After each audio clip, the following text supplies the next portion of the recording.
kawuono ma idhi landi pod twak nitie nye wabedo kod twak kaka kanisa kendo waloso oboke ma wadhi yoro ne od bura kendo wadhi yoro ne kuonde monego bed ni yore kaka nye Ottawa.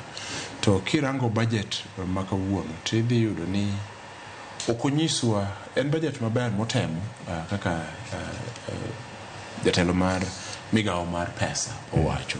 To king'iyo budget no to okonyiswa ni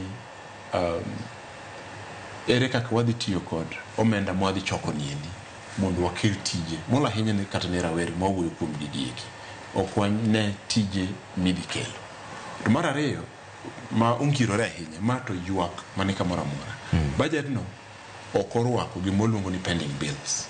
Trevor, pending bills en achiel kuom gik ma hinyo ngeche ni gin pending bills iwacho nang'o gope ma pod sirikal gope mane sirikal okawo kuom jok manomiyo gi tich to ok gichulo. Pending bills go e gik maduoko uchumi wa ni chien kawuono nikech king'iyo kuom ranyisi migawo mar thieth kero wuono wacho kende ni migawo mar thieth sirikal ni kod gopgi mohingo bilion 30.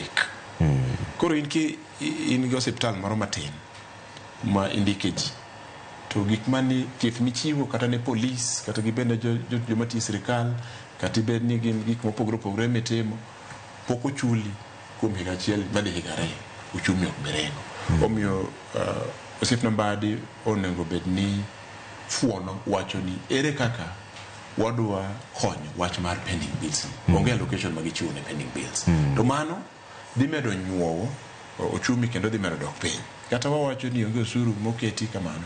Mago gin ariyo kuom gik manyalo siemo gie sani yo machuok ni gin gik moko monego bed ni wang'iyo. Gik moko mamoko bende ma pod wanyalo rango nyime kacha mabe osegoyo koko en keto omenda kuonde ma ok mul ngima mar japiny moriere. Wach mar duso od ker en gik moko chuno. Koro ing'ado bilion 5 monego bed ni konyo nyithindo weche mag piny nikech ikawo bilion 2.5 ni wadhi